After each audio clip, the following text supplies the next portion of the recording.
Okay, let's get started now.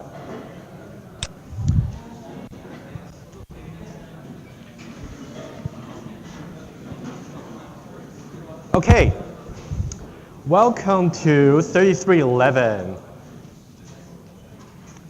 Yeah, guys, try to be on time next time so you wouldn't cause interruption.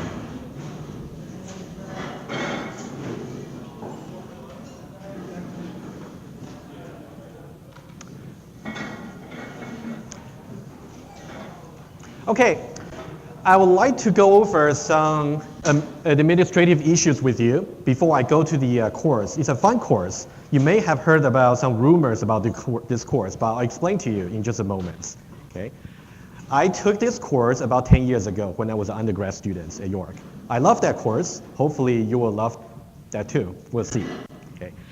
Okay, let me just go through the syllabus and some course information before we go to the technical contents. Guys, it's a very big class. I wouldn't mind you bring the dinner to the class, but try to be in time so we can start in time. Please try your best. Most of you were in time, but please try for those of you who are late. Okay, just very briefly about how you can find me. So feel free to call me just Jackie. You don't need to call me Professor, Professor Wang, etc. Just call me Jackie. You have seen my email. I just call myself Jackie. So my office is upstairs, 2043. And my office hours for now, for this semester, will be 1:30 to 3:30, Monday, Tuesday, and Thursday. If the time doesn't fit you, you can send me an email. We can make appointments. Okay? So whenever you need to talk to me about if you don't understand anything in the class, the labs, the projects, or you want to speak to me just about advice about the courses, feel free to get in touch.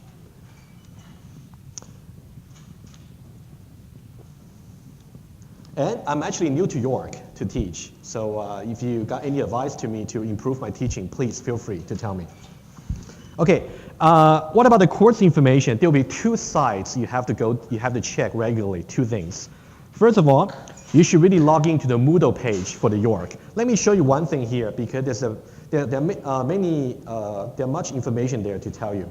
First of all, if you go to your Moodle page, let me just log in with my account first. Okay, you gotta use your Passport York account, and then you will see a list of courses that you're currently taking and choose 3311. Okay, so for myself, I choose 3311 here. Okay, so for now, what you have to pay attention to is there's a course forum over there. You can feel free to post questions about the course. There's only one rule for the forum. Never ever share solutions to any grading components of the course, please. That's the only one rule. Otherwise, you can ask about how to install iPhone Studio. You can ask about a particular feature for iPhone, etc. I'm going to moderate the course forum myself, so I'll try to be as responsive as I can. Textbook. I'll talk about there's a list of textbooks that you may want to purchase. It's optional. However, the main textbook that I'm going to assign reading to you, lucky enough, we actually got the permission from the author for 3311 student at York. So you have to use your York Passport account to log into the Moodle page and the PDF's there. However, you should never ever distribute the PDF to anyone else outside York. Okay, that's a copyright issue we have to obey. So the textbook is there. You have to find it in the Moodle page. And you will see other stuff here. Okay, so, and then the labs instructions. So we're gonna have lab number 0 Wednesday. So all the lab instructions will be on the Moodle page. So you will see the labs, you will see the textbook, you will see the forum in the Moodle page. So there's a second page you have to also regularly visit, I'll show you, which is, there's another site over here, which is, you just go to course archive for EECS, go to 3311, I'll show you. Go there, and there's a particular page where I post all the slides. So there's also a link for the Moodle page, so you really should check both. Again, my information here, and there's a course syllabus, which I'll go into in just a moment. And lecture slides, typically I'll try to post the slides soon after the class, if not soon before. I'll try my best to really give you enough time to really bring the notes to the class. And today's slides are already on the web. Whenever you see something like a still incomplete, that means maybe don't print it out yet. I'm still revising. And I'm experimenting to record my lectures every day. Sorry, not every day, every class. And then the slideshow, the voice, and any demonstration I do on my iPad, I'll try to record them and make them available for your study. So if you want to check them, you just go to the course page and then click on here, and you will see 3311 here. I'll make it available on YouTube. And also, sometimes we talk about Java in particular for the first week. And later on, we're going to talk about iPhone later. Okay, so I'm going to make all the examples, everything available to you. Okay. Okay, so let me go back to this course page here. I would like to talk about the course syllabus. So you'll see course syllabus here. It contains all the important information there. Let's go over that. It's a PDF. So let me make it a little bit larger for you. Again, you got my information here. And hopefully you satisfy the prerequisite. And there's some course description here. It wouldn't make sense for me to go over the description now. Hopefully, it'll make sense to you by the end of the course. Okay. And these are the course learning outcomes. I encourage you to go over them very quickly, maybe after class today. Again, we'll try to satisfy that by the end of the course. Okay. Okay, what about the textbook? So the only textbook you should really read on a weekly basis is the one I just showed you with the restricted access. It's called Object-Oriented Software Construction. It's a very classical text for teaching you about software design. So you really want to follow up the reading and then my slides. The number one priority rule for studying for this course, number one, my slides, and then the textbook, and then lab exercises. Then you should be okay. There are also certain references which are, for example, this is more about how you can do elementary programming using iPhone. If you really want to learn a little bit more about iPhone, feel free. And you do have free access to it. I include a link for you. You can just go through the library, and then the library online, you can just access that for free. Okay, all the information is there. We are also going to talk about design patterns. It's also very practical knowledge for you to learn in this course. So throughout the course, we will talk about the various design patterns, but this is also a classical book about design patterns. The language they use there is C++, but the ideas there are all applicable. We're going to teach the design in iPhone, but pretty much the same. And for every of your lab submission, excluding the lab number 0, starting from lab number 1, I'll talk about labs in just a moment. For all your lab submissions and for your projects, you have to somehow submit so-called design diagram, which means apart from the software that you're going to submit for correctness, you also have to justify your design. And the way you justify is by submitting a report, which will include a diagram.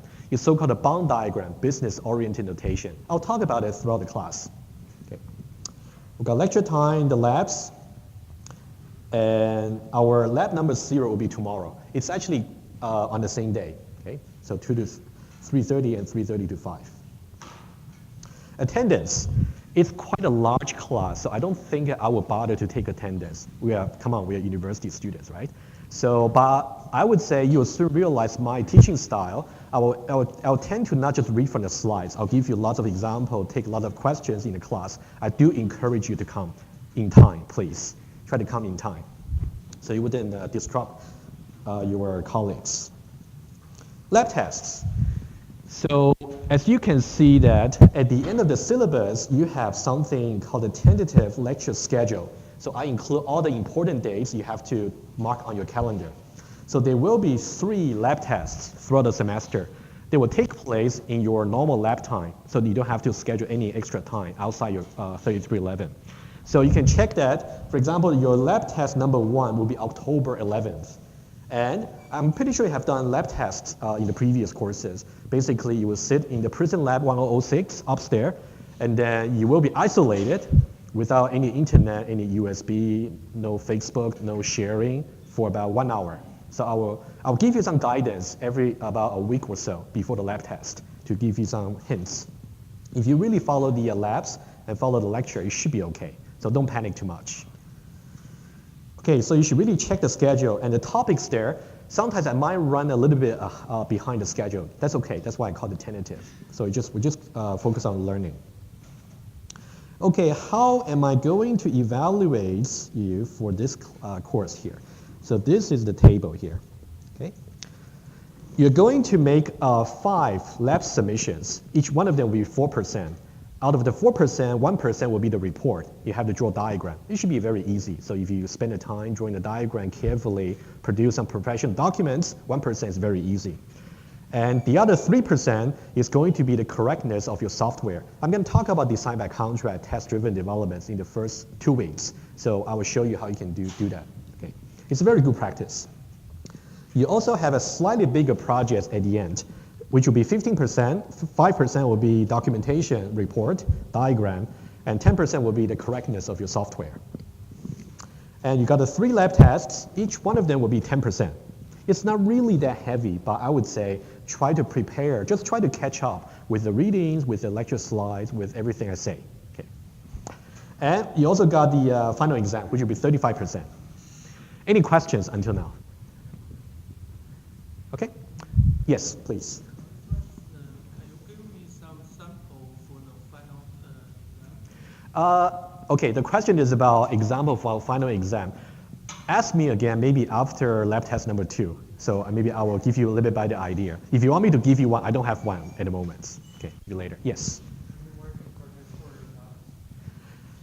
Can you work in groups for the labs? You know what? I'm still deciding. I'll let you know. But for the Wednesday lab, it's mainly for you to get started. So I would say yes. But for later lab number 1 to number 5, since you will be graded, unless I say you can work in groups and submit a group projects. Otherwise, it has to be individual. Okay. But usually, I'll try to make the lab as easy as possible. It's really make you learn, not really to make you fail or something, right? Any questions? Yeah, feel free to interrupt me at any point in the class because I think sometimes if I go really too fast, there's no point. Okay. Okay, that's about syllabus, and let me go back to the slides. Okay, these are the 2 places you really check regularly, and also, okay, talk about these. So all the resources will be on these 2 sites, either one. Check your emails regularly, please. So, for example, I think many of you really try hard to install iView Studio. I really appreciate that. That can really make your job in the first week much easier. If you haven't done so, we run into trouble. Let me know. Either myself or the TA will help you.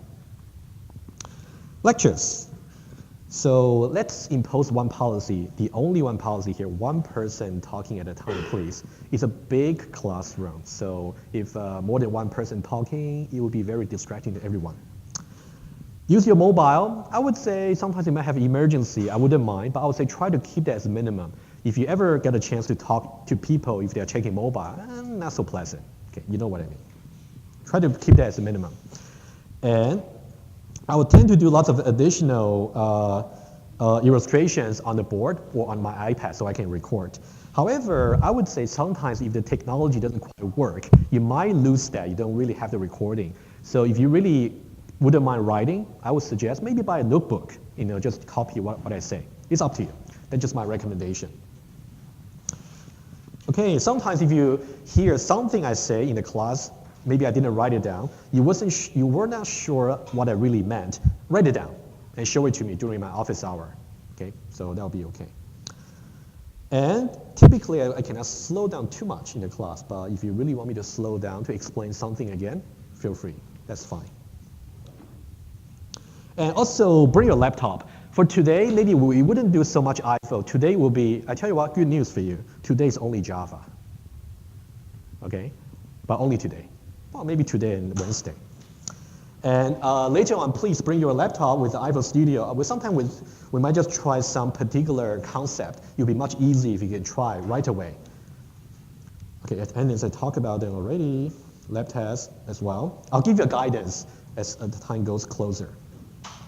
Academic integrity, pretty much like what you said. So I will be very clear on the lab instruction to say either you can work in pairs in a group of 3, or you should work individually. You just try to obey that, right? Because university take academic honesty very seriously. Okay. Final thing, if you need any accommodation for your test time or any maybe some extension to your assignments, labs, or due dates, so please speak to me in private. You can either email me or approach me in my office hour. Just let me know, way early in advance. Okay, any questions before we talk about this course? Are we okay? Good, very good. Let's talk about this course. This course is about software design. So we are learning design methods. The rumors you heard about is we are learning a very peculiar language called IFO. Okay, that's okay. I feel the same way when I first learned it. But today, I would like to do slightly different from what the previous instructors did. What they usually do is they will show you, this is IFO. It's great. We should learn it. That's true. I agree with that. That's true. But today, I will try to take some extra lecture to really try to convince you why IFO is good. IFO and Java can serve the same purpose for designing by contracts. Design by contract is actually a very important thing that we're going to learn. So let me just write it down. Oh, you actually see that on the screen, design by contract. It's one of the most important topics for this course, design by contracts. We're going to explain what contract really means in a moment. However, to really appreciate why we are using IFO rather than Java, why don't we try design by contract in Java first and see how hard it could be, even for simple problem. I do have a complete example for you. I also make the Java source code available to you online. You can feel free to play with it. So today, let's do design by contracts. I'll talk about the general idea first, and then let's solve one problem using design by contract using Java. And then you end up with some giant code, which seems to be unnecessarily complicated. And then I'll show you how we can solve the same problem using IFO more elegantly. Okay, that's the best I can do to justify why we're learning IFO. But one thing you can pick my word for that. IFO is not that much different from Java. Maybe syntax seems a little bit odd, but I'm going to go over some peculiar syntax with you maybe next time or throughout the course. So don't really take a syntax as the obstacle. It's really the ideas we want you to learn. Once you learn the design by contracts mechanism, once you graduate from our degree, well, you can apply design by contract to anywhere. Either to C++, to Java, or to C. Well, it's really the idea we want you to learn. Okay, let's now talk about some terminology. If you talk about design by contract, there are three things you have to really understand what they really mean in the context. One is about contracts, one is about clients and supplier. Let's talk about what I mean by clients, what I mean by supplier. And I'll give you an example. What is a supplier? A supplier provides a service or they implement a service. But actually up to now, you have been, well, okay, let's give definition of a supplier first. And then what about a client? A client actually uses a service provided by some supplier. That's easy. But up to now, you have been supplier and clients at the same time, all the time. Let's say back in your 2030, when you are trying to make use of the math library, at that time, you are the clients. The math library is a supplier. On the other hand, let's say you're designing a bank account or bank account class for other people to use. In that way, you are the supplier. Other people are the clients, right? It's really dynamic. Depends on what you're talking about. Okay? And the example I'm going to use to explain, let's talk about microwave.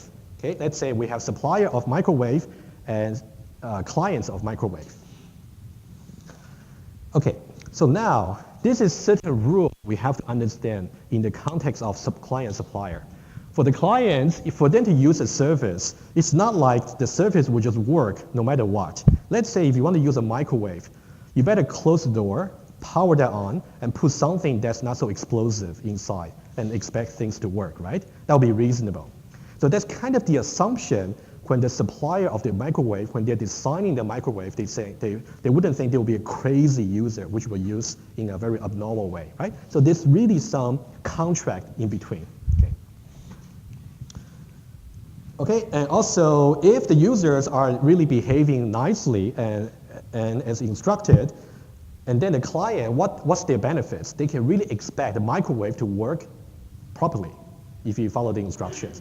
If you follow the instructions of the microwave, but somehow it doesn't work, who is to be blamed? Of course, the supplier. Okay. Okay, so the client, on the other hand, the client does not care how the service is implemented. It does not care about the details. Let's say, do you actually care how the math library was implemented? You don't care. I don't care either. Let's say if somebody wants you to implement a bank account application, all they want is your application to work. They don't care how you do it. Whether you use a linked list, you use an array list, they don't care. As long as it works, then they're happy. Okay? Okay, so now let's talk about benefits and obligations. So now we are moving towards defining what a contract is. If we have client and supplier on two different sides, okay, so what are the benefits and what are the obligations for each side? Okay, let's say for clients, what's their benefit? Well, what's their obligation first of all? If I want to use a microwave, I better follow the instructions. Once I have done that, my benefit is I can obtain the service as promised.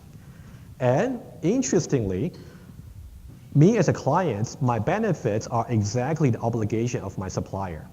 And my obligation are exactly the benefits of my supplier, right?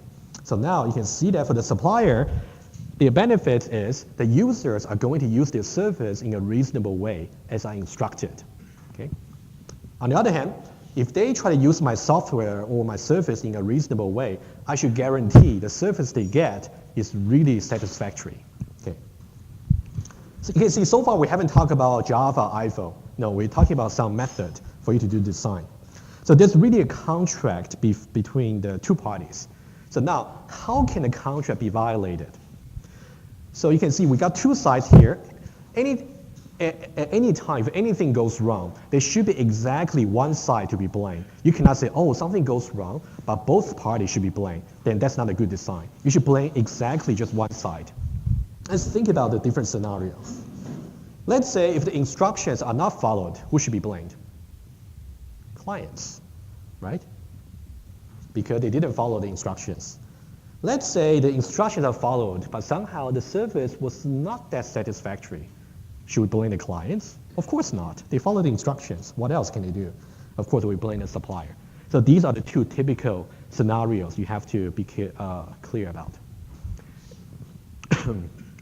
Any questions about client, supplier, and contracts? Okay. Okay, let's restrict our context a little bit. Let's talk about object-oriented programming. And you can do object-oriented programming in Java and in IFO. Let's just talk about in general. If you got object orientation supported in your developments, how can you talk about client, supplier, and contracts? Let's make that clarification now. Let's now use our microwave example here. You can see now let's do Java, only Java today. Okay.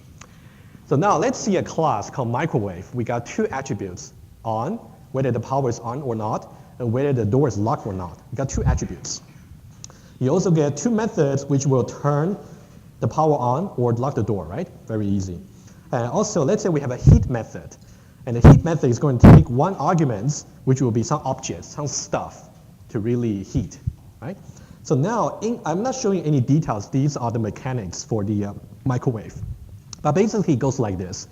If I'm the supplier of the microwave, when I'm trying to implement this particular service, I want to make the assumption. If I'm going to make the microwave work, the door better be locked, and also the power better be on. And then I can try to implement other parts to make sure, and also the stuff better be not explosive. And then I can start implementing the stuff. So that's about the supplier, okay? So the microwave is a supplier. So how would the client code look like? Let's just put it side by side and make it clear. Let's say we have a class called microwave user. I highlighted it because that's one of the parties, okay? Microwave user. And let's say we have a main method for the application. Now to use the microwave, of course, we've got to declare the attributes in Java. You can see over here, we declare microwave, and the variable name is called m. So the particular service we're using is called microwave, now has a special variable, which is called m. Okay? So far, so good. So now, I'm going to heat some stuff. So the reason I put question mark over here is because it's completely up to me as a user what I want to put into the microwave. I can put my lunchbox, I can put my MacBook Pro, I can put whatever I like, right? So I just put question mark here. Now, and also I'm going to make sure I power M on, also lock M up, right? And then this is the most critical line to look at. I'm going to illustrate to you in a moment. Let's have a look at this method call here. I say m.heat, and then I pass object as an argument. Okay? Let me do some illustration now. Okay, let me just add a new page. Because once you understand this, it was, okay, just make sure you can. By the way, if the iPad is disconnected, let me know. Otherwise, I'll just keep writing, right?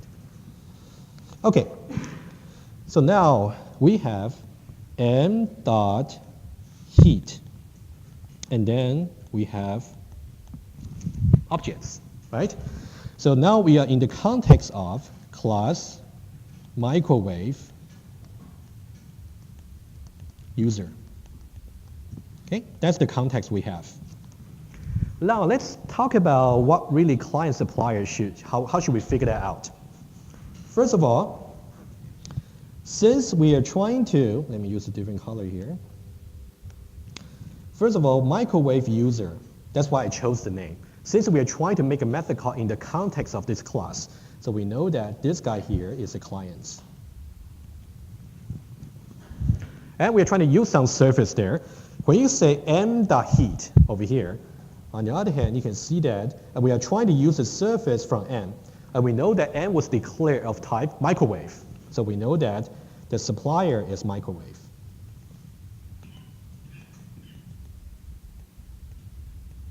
Okay, and the surface name is called heat. Okay, so far so good? Okay, now let's try to talk about 2 points of execution. If you're trying to execute this particular line at runtime, there will be when you are doing it, before you're doing it, or after you're doing it. So these are the 3 different points you have to be careful about. Okay, let me use a different color here. So let me just put an arrow here. This means before execution. And this point over here is after execution. Of course, the method call itself is within the execution.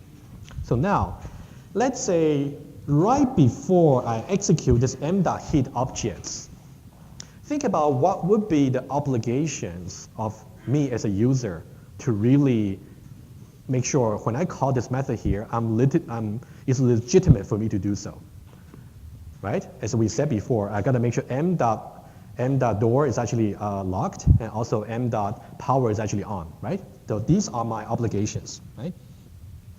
So over here, I can say that before the execution, the client makes sure it's locked and also it's on. Okay? That's the obligation of the clients. On the other hand, after the execution, the client basically just receiving the service. Okay? After that, we can say supplier makes sure the object is heated. Okay, is it clear to everybody? So who the client is and who the supplier is. As you can see, as you learn back from Java, so when you do object-oriented programming, you got method call a lot. That might be the single most the thing that you see the most frequently. That's why you got to be very clear. Okay, whenever you make a method call in object-oriented programming, you do have client-supplier relations. So you should know what the obligation is. You should know what the benefits are. Okay. Okay, let me go back. Okay, so that's the code we have. So now client-supplier relation, and then, yep, we have talked about it. How can the counter be honored? So just very quickly. So right before and also right after. You got to make sure it's on and also it's locked, and also the input arguments to really make sure that any input argument also satisfies what the supplier expects. That's also you as a client, your obligation. Right after, you got to make sure it's properly heated. Okay. Okay. Contract violation. That's a new term you got to learn. Whenever we talk about contract violation, we mean either the supplier makes a mistake or the client makes a mistake. Either way. Okay. You can do that in Java as well, but you gotta do it in an indirect way, which I'll show you. Okay, so now let's say if either m.on is false, which means the power is off, or m.log is false, which means the door is open. In this case, we do have a contract violation. In this case, who should be responsible for the violation? Clients, very good, thank you. In this case, microwave user. And similarly, how about this one? This one may be a little bit trickier. When you talk about objects, you can see object here is what the client passes an argument to the heat method. In this case, if somehow the object is an explosive, in that case, we might explode the microwave. In this case, who should be responsible for violation? Also clients, yes, thank you. Good. Okay, finally, let's say, okay, also one thing to know, the principle is as soon as a contract violation is identified, the method call execution should stop immediately. Because if the client doesn't really open the door, doesn't really shut the door or didn't power that on, there's no point talking about execution of that particular heat method, right? So as soon as you find any contract violation, you should really stop. One more point, if somehow so the client does satisfy the instructions, and then you try to heat his lunchbox, and then but somehow the lunchbox is not heated. Of course, supplier should be responsible. Okay, any questions about what we talked about so far? Just a few more slides about this design by contract mechanism, and we'll try to apply this to what you're familiar with, Java. We will see how you can do that in Java. Okay, that's the plan for today. Okay, what is a really good design? Since this course is about good design, software design, what is really good design? So the number one rule you should really know is a good design should be in your design. It can be Java classes, it can be IFO classes, it can be UML diagram, it can be anything. But the design, the way I'm going to judge if that's good or bad is whether it is a clear distinction between clients and supplier, and whether there's a clear definition between what the benefits and obligations are for each party. Okay, that's a number one rule. That's what a good design is. And we call such description of the contract a specification, okay, as opposed to implementation. So one more thing to write on your notes. So in this course, we will very often talk about specification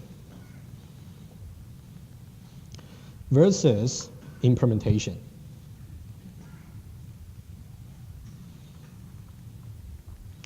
So these are two completely different artifacts.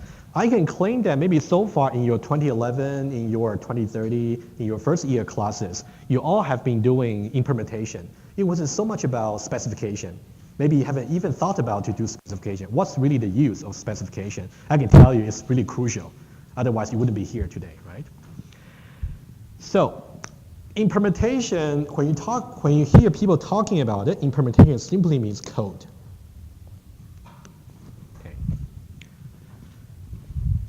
Okay, let's go on.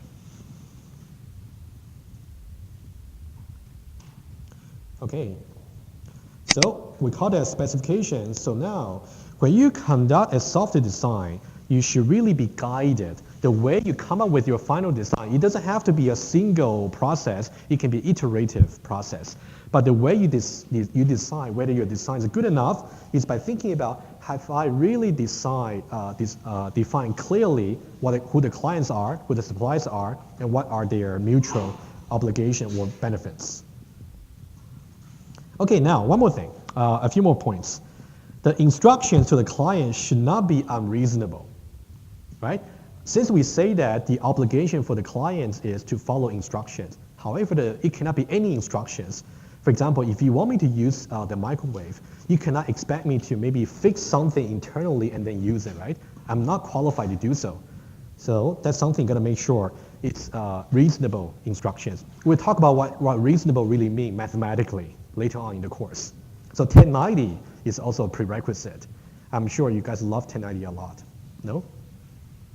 Well, I didn't like it too much. Okay, and also the the benefits of the client, which means the obligation of the supplier has to be reasonable as well. For example, me as a user, I cannot expect the supplier to produce to me a microwave which can safely hit some explosive with its door open and power off. Of course not, that's unreasonable. There's no such magic microwave. Again, that's just not, so if you got something like that, it's not a good design. It gotta be doable for both sides. Okay, let's have an easy exercise for you. You all know about binary search, right? Yes, no, yeah, binary search. So let's say this. I'm the supplier of a binary search. I implement a binary search method for you. I'm the supplier. Now you are the clients. When you pass to me, let's say some array, so what's the obligation for you for me to do the binary search? Yes? No duplicates? Not necessarily. You can have duplicates. Yes? Brilliant. Yes, exactly. Yes, very good.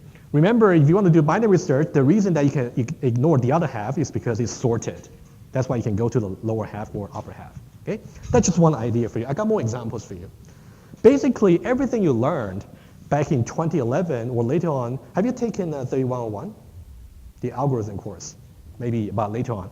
So you can try to apply the design by contract mechanism that you learned in this course to all the algorithms, because now you can think clearly about me as a supplier for this particular algorithm, what I really expect from my users. Okay? If you only learn one thing from this course from me, design by contracts, not iPhone, please, not iPhone. Okay, that's good. And also, for your design to be a good design, there's better be just one side to be blamed. We'll see that when we do the Java code for a small problem that I designed for you, it can run into a situation where you're going to blame on both sides. That means your initial design is not good. Okay? You should blame only one side. Okay, finally, the way you do your design, guided by a contract, defining contract between client and supplier, is called design by contracts. That's a process. Okay? So can I introduce design by contract right in the very beginning of the class? And we're going to do one example together. Okay? For those of you who already got Eclipse on your laptop, feel free. I also got a source code for you, so you can feel free to download it and look at that. But I'm going to present to you the code.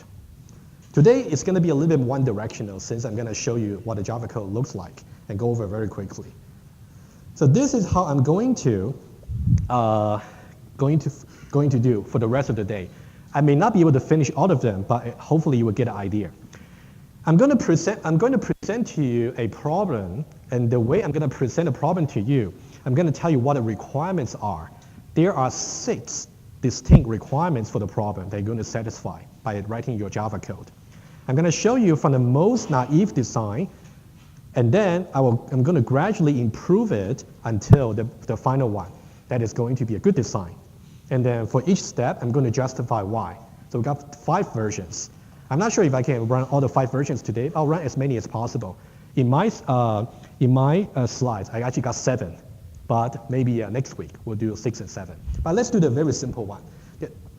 Okay, let's read the problem together. First of all, the requirement number 1. So we are trying to do bank accounts. Each account is associated with the name of its owner. For example, the string Jim, it's just a name. And also, it has an integer balance that is always positive. Whenever you see anything in English that talks about arithmetic, about numbers, try to really translate it to precisely what it means in mathematics. That will help you a lot for this course. What does it mean to be always positive?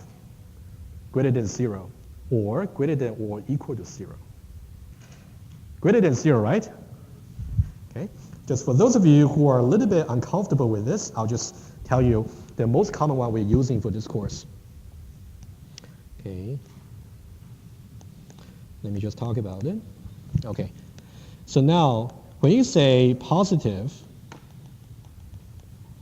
it's like an x larger than 0.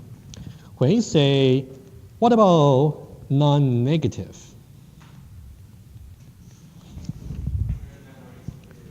Yeah, exactly. That means the negation of Negative, right? Very good. Let's do a little bit of 1090. How about that? Not the case. X is less than 0, which is equivalent to x greater than or equal to 0. Okay? That's very easy. So you will see that this kind of thing quite a bit in the course. Okay, just two examples quickly. Okay. Okay, that's requirement number 1. Requirement number 2. We may withdraw an integer amount from an account.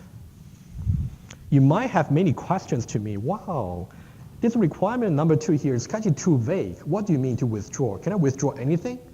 Well, that's what you were, if you really want to learn more about how to do requirements, you should take 4312.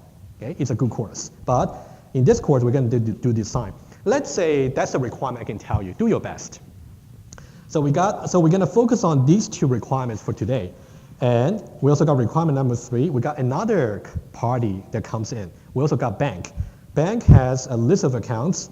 And also, given a bank, we can add a new account to the bank. And also, given a bank, we can query about if we give an owner name, let's say Jim, I want to return the account objects for Jim, right? And finally, we can also say, now I'm in this particular bank, I want to withdraw $1,000 from this particular user or owner called Jim. Okay, so these are the 6 requirements. We're going to do number 1 and 2. Even to satisfy 1 and 2, you will see you will do quite a bit of work and revision in Java. So let's work on requirement number 1, number 2. And this may not be as easy as you might think. It's simple, but that's not easy.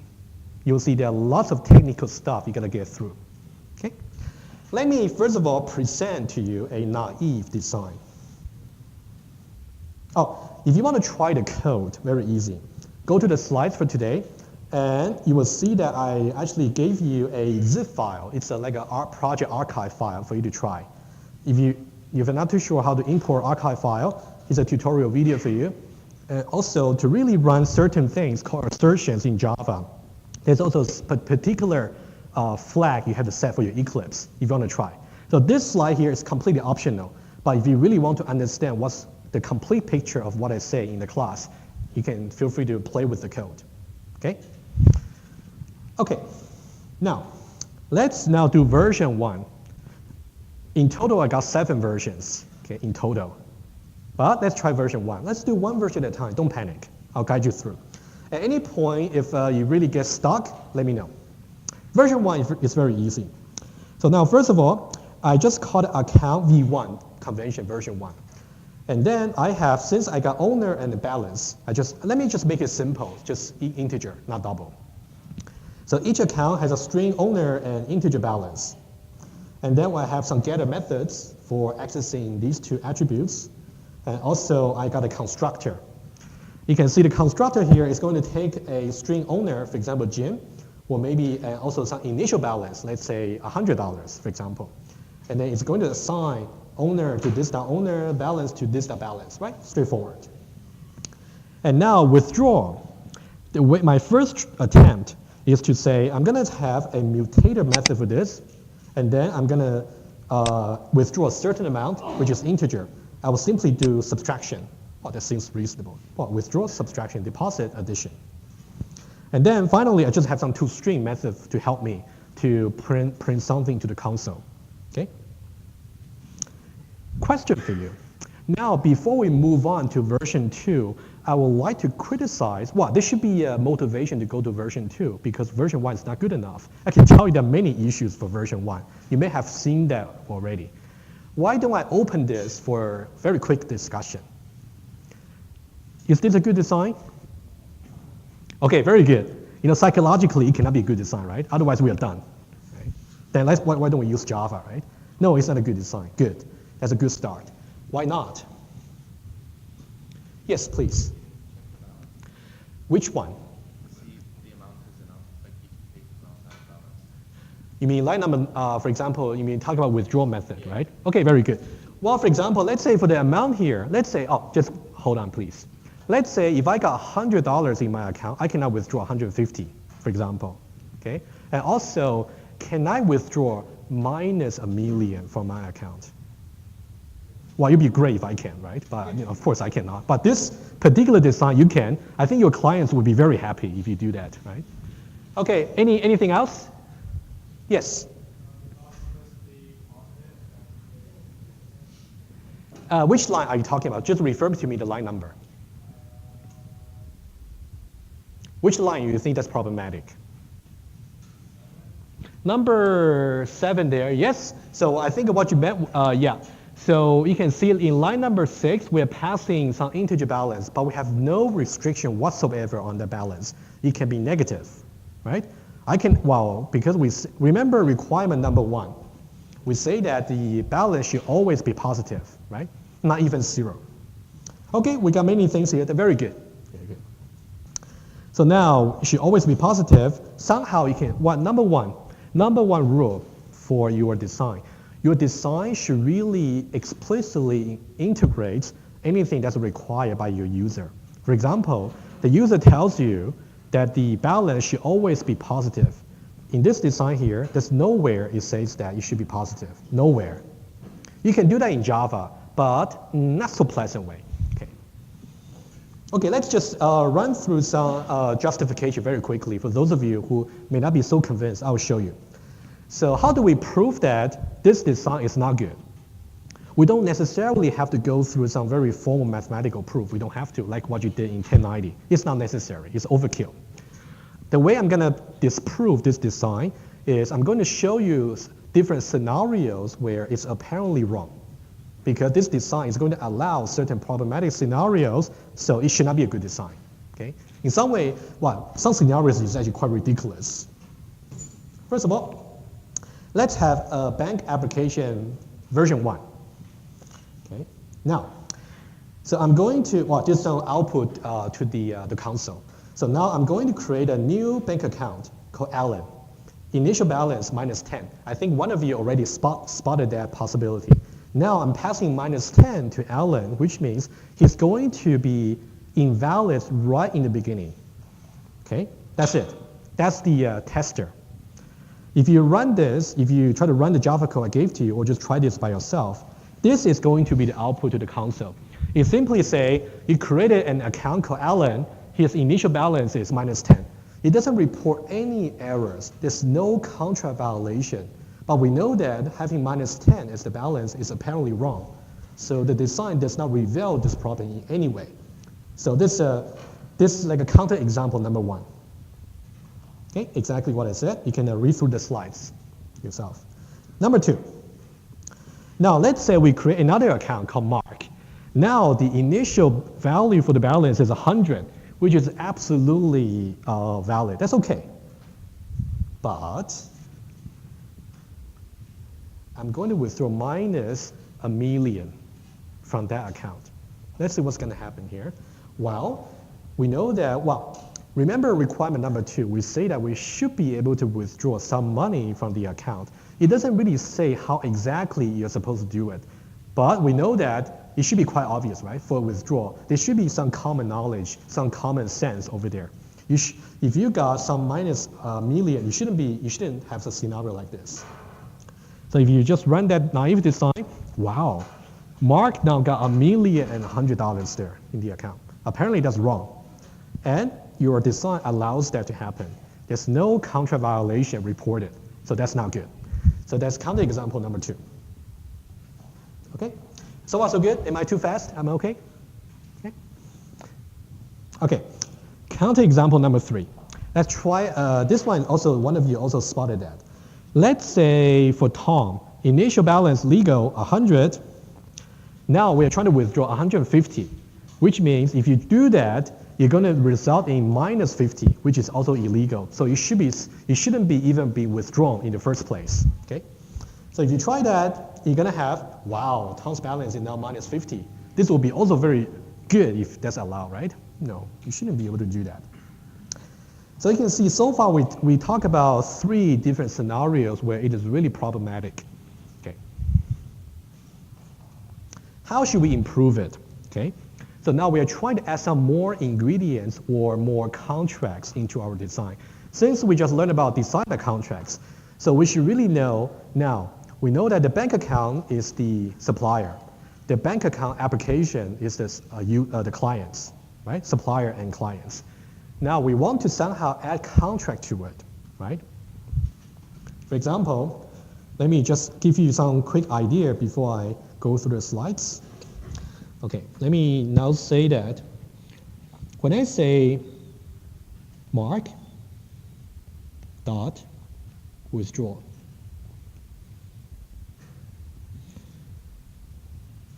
let me just let me make myself a little more space here. Oops. Okay, now let's consider this. Let's say we have the account. Let's go bank app, beg your pardon. The bank application number 1. So that's the Java class that we were talking about. Inside, somehow we say mark dot withdraw.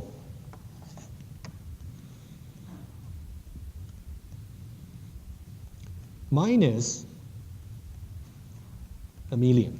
That's one of the examples we saw. So let's again just do some exercise here. Let's identify the client and supplier. So we know that this guy here is the clients. And this withdraw over here is the service that we are trying to use. And what about the supplier? The supplier should be the type of mark, right? Which is account. Type is account. And this is the supplier. Okay, client and supplier. Now when we do the withdraw and the clients over here passes minus 1 million, right? So who should be blamed? Client or supplier? I heard supplier, okay. Well, if you say the supplier should be blamed, that means you're saying the withdrawal method, you're not right. Because when somebody passes to you some minus amount, you should be able to do something about it, which means you should proceed with some action. But you shouldn't. Because if somebody asks you to, well, if you go to your bank, CIBC, for example, I want to withdraw minus $1 million from my account, do you think they would do it? Of course they won't. So it's your fault. How can you make such unreasonable request? Okay.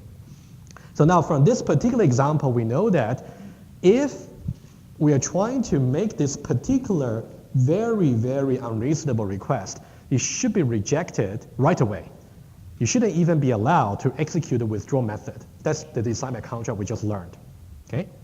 So that means we're going to somehow extend the code for withdrawal a little bit, just to say, if I'm receiving some very unreasonable amount, either negative or something that's too large, then I can reject.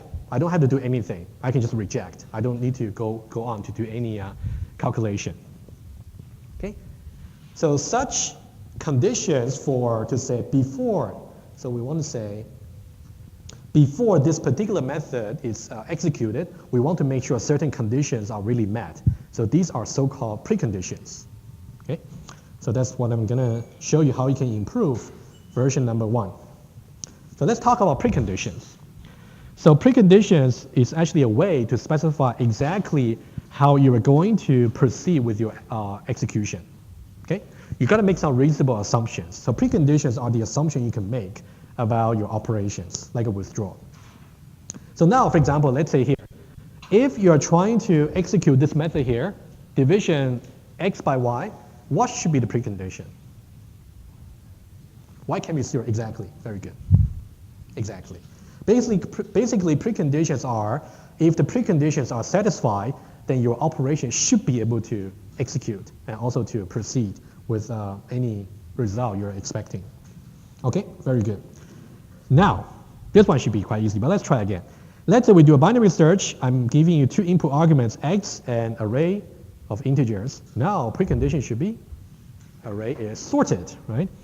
I'll just say array is sorted informally here. We do have a way to write in Java and IFO. I'll also compare that possibly on Wednesday, not today.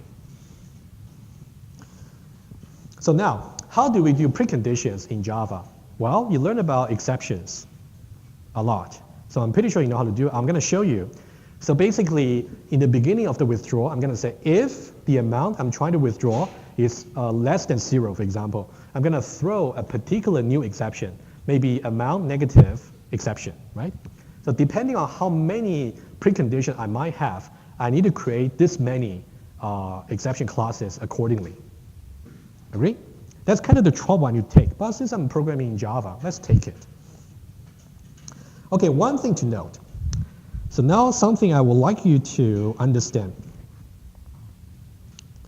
When we talk about precondition and when we talk about exceptions, they are not exactly the same. I will explain the difference right away, and then we'll see example.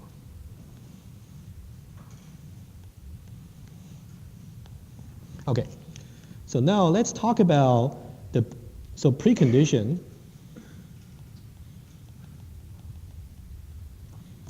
versus exceptions. First of all, number one, you should know. Oh, thank you so much. Thank you so much. You should have told me earlier. Okay, thank you. I forgot to swap my screen. Yes, thank you. Yes, so preconditions and exception, they are not equal, first of all. Number one rule, they are not the same. Why? Well, first of all, let me state the facts, and then I'll explain to you why. Exception condition is a logical negation of the corresponding precondition. Maybe you haven't thought about this before, but I'm going to explain to you why. So you will know that even though you can do preconditions in Java, but not in a direct way. Okay. Let me just use, again, the divide example. Let's say I want to do divide. Integer x, integer y. What I really want to do is x divided by y. That's what I want to do. Okay, let's now not worry about the precondition. Just let's talk about your Java exception. That might be the one you're more familiar with. If I have an exception called integer division by 0,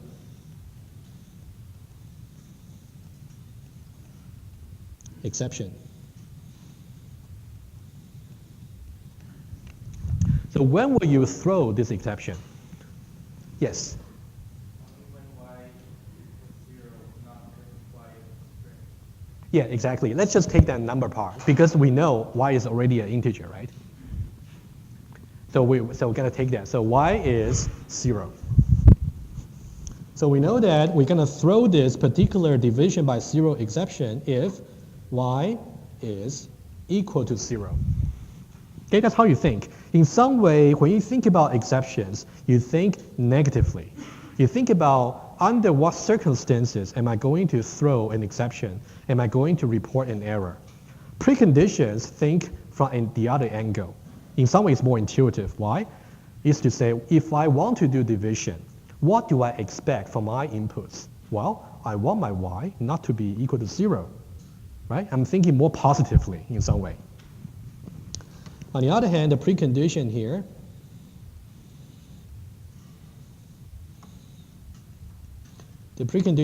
is when can I do division?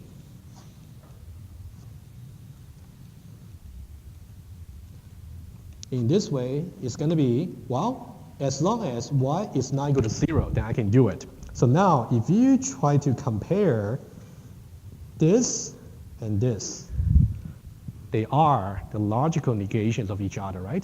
You just negate it. So that's why it is possible to really do preconditions in Java, but you have to negate it as into the exception conditions. We'll see that, okay? But somehow it's not so great. We can approximate, but they're not exactly equivalents. Any question about the precondition versus exceptions? I hope that's clear. You will see lots of examples there. Okay. Okay. So if you do design, it should be more preferred that you think in terms of preconditions, which is more intuitive, rather than thinking in terms of exceptions, right? That's the point I'm trying to carry out. But since we are doing in Java, let's think in terms of the negation of preconditions. Okay, so now we're going to create version number 2. In version number 2, we're going to introduce, remember we talked about 3 possible problematic scenarios. Each one of them can be somehow encoded as a precondition. Okay, I'm going to show you how you can do it. Well, you can do it as well. It's Java. First of all, let's go back to account. You can see now it's account V2, account number 2, version 2. Now let's do this over here. Let's say for the constructor here, so I'm going to say this constructor here may throw balance negative exception. We're going to handle that particular problematic scenario where Alan got -10. So I'm going to say if balance is equal to 0, I'm going to throw this particular exception, right? And again, if you want to think in terms of precondition, how would you think of it? You would think, well, I can create an account if the initial balance is positive. But now we are talking about exactly the opposite. Okay. Similarly, let's go back. Well, this one is a little bit more ugly, as you can see, the one I'm highlighted now. You can see for withdrawal method over here, we're talking about what are the 2 conditions you have to satisfy as a client for your amount. First of all, in line number 11, we say that the amount should be less than 0, which means somehow we are expecting that to be larger than or equal to 0. For line number 13, we say that it shouldn't be too large, right? The balance should be less than amount. Okay? So that's why I put some comments there to say that they are a negated precondition. And you can see we can only proceed to do what withdraw is supposed to do in this else part.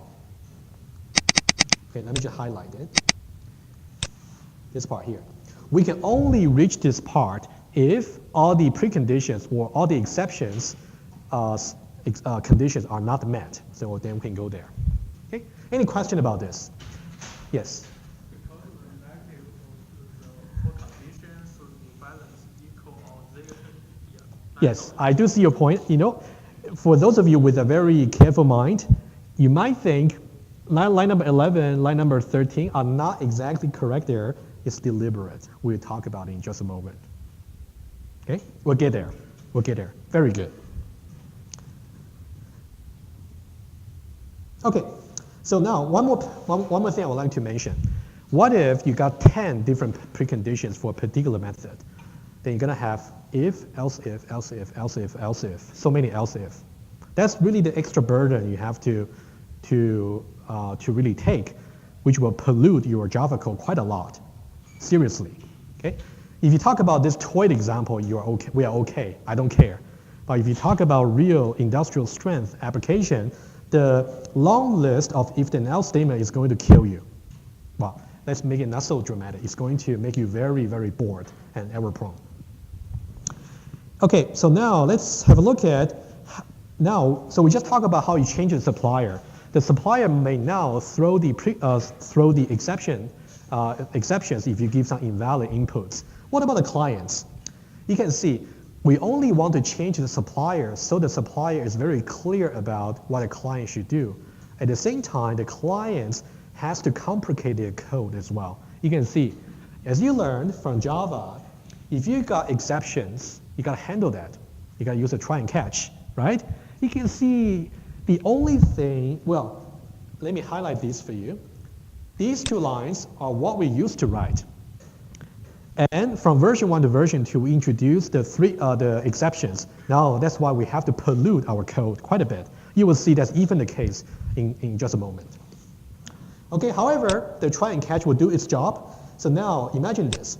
If you try to run this constructor over here with -10, this line here is going to trigger the negative amount exception, which means you will never be able to get to the next line. Your control flow will be interrupted. So you will go into line number 8 to the catch block. In some way, it does what it is supposed to do. It will actually give you an error report to tell you, well, you got some illegal amount. So this is okay. This is acceptable. So we are really making some improvement from version 1. Okay, that's what you will see. What we used to see in version 1 was Alan has balance minus 10, but now we don't allow that anymore. So that's a better design in this respect. Okay? However, it's not perfect. As you can see, we have polluted the code for client and supplier quite a bit. Okay? Okay, you can read it. Just exactly what I said. So now let's do another one. If you look at this part here, we used to have like this, right? We create a mark, and then we try to withdraw minus $1 million from there. That's what we used to have. Now, what's missing here? Catch. How many catches do we need? 1? Well, I'm only expecting one exception to be thrown, which is when the amount is negative. Should I put only 1? Depending on how many exceptions that can possibly thrown from that method, right? You need 3. What if there are 10 preconditions there? You need 10. What if there are 1,000? You need 1,000. Okay? You can see from version 1 to version 2, we do resolve the issues we had before. We do report the errors as soon as we found the error. However, the cost is we have polluted the code quite a bit. You might say, well, since other people cannot see our code anyway, we don't care. No, you do care. And really, you do care. Because you will be the maintainer of your code. Let's say several months from now, you want to change your code. If your code is too complicated, even yourself cannot fix it. Okay? That's a very important software attribute, quality attribute called maintainability. You want to make sure your code is as clean and as clear as possible. But now this is doing the opposite. Okay, so now, as you can just go through this mark over here. Okay, you can also see the one for Tom, similar. Again, you can see we are repeating this catch block, right? So every time you're trying to call the withdraw method in a different context, you have to repeat a long list of catches. I'm not sure if you heard about this term. Let me write it down.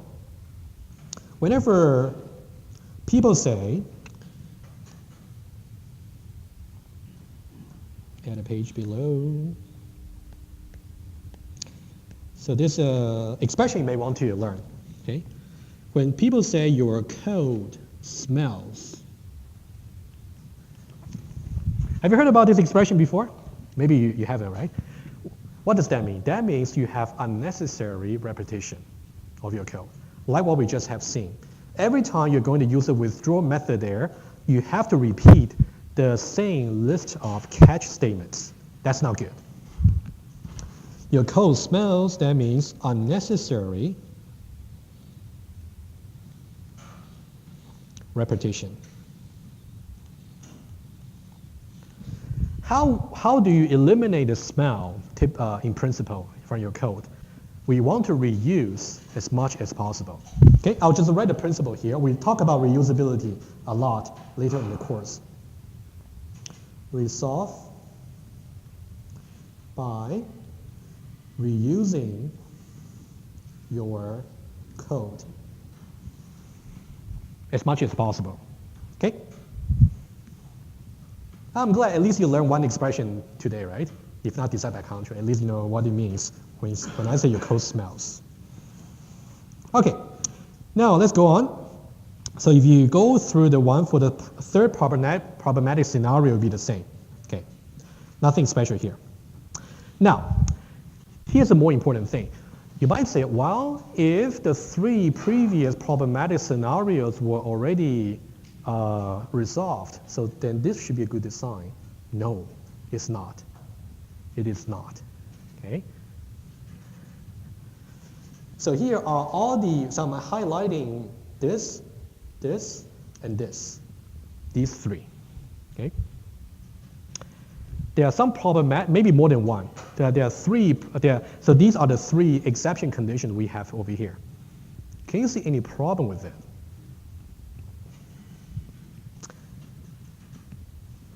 I can tell you one. Yeah, let me tell one first. Okay. So what you said before, if the amount is less than 0, that means I can pass 0, right? If I try to withdraw 0 from my account, would that be okay? Well, I would say it's a little bit controversial because in the requirement it doesn't say. So I would say this one, let's leave it open.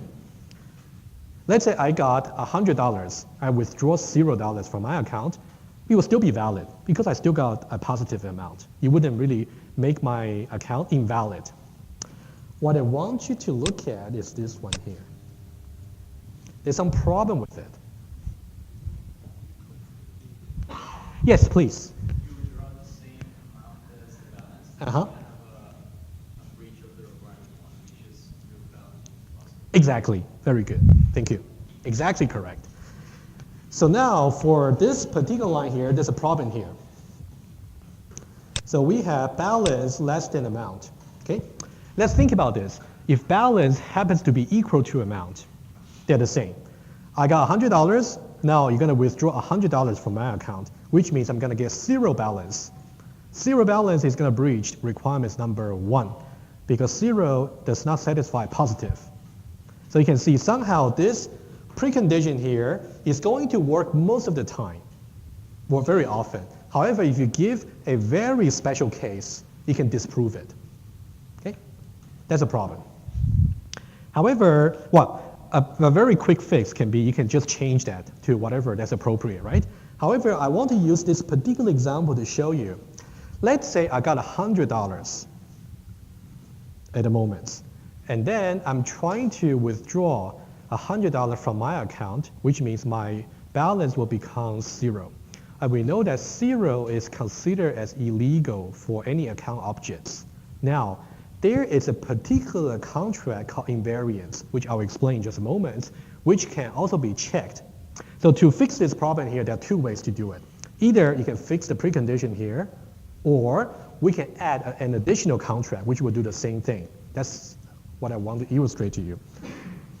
So somehow we want to characterize what a valid account is. A valid account means the balance should always be positive. Okay, that's kind of the thing I want you to learn from this particular example here.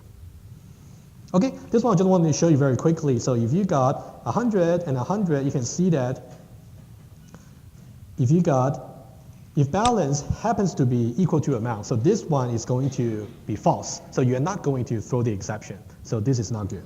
Okay, so if you try to do this, you're going to do the catch block.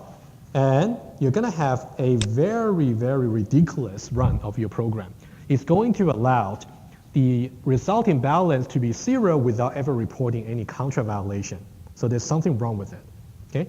So that's how we should change our version 2 to go to the next version. Okay? So there's a missing case. You can see that exactly like what I said. Okay, how do we improve it? Okay, now, the way I'm going to improve it is to say rather than, okay, let me just go through one point here. So now, let's say I don't want to fix the precondition. I don't want to, okay? Because I think there's a missing piece of the puzzle over there. In your account class, there's nowhere you actually say what a valid account is. Because in the requirement number 1, it tells you a valid account should be, the balance is always positive, but it's not really reflected in your Java code. How do I do that? So now, we want to consider this particular condition here. You will see this balance larger than 0. So that's exactly the mathematical translation of is positive, right? So now we are treating this as an invariance. So that's a new word you want to learn. Invariance simply means something that doesn't change, something that should always remain to be true. We want it to be true always that the balance of any account is always positive. Okay, that's something we would like to see. But now, how do we simulate this in Java? Well, exceptions may not be a good idea. Typically, exceptions are for inputs. We're trying to say, at the end of our method execution, we want to check to see if the resulting object balance is still positive, right? That's at the end of the method, not in the beginning. So exceptions is not the way to go here. It's not appropriate. There's something in Java called assertions, which I'm going to show you. Okay? That's much more appropriate. You can write assertions at any point of your method, including at the end. Okay? So I'm going to say, okay, let's just do some very quick exercise. So let's talk about, it's called class invariance. If you have a CS major student, what would be the invariance? I'll give that to you. Maybe there are many things, right? I'm just saying one of them. For example, your GPA has to be larger than equal to 4.5, maybe, right? What about binary search tree? This one is interesting. Invariant. This one will be a very good exercise to talk about. Let's say I have a class called binary search tree. You know what a binary search tree is, right? From your 2011. What should be the invariance?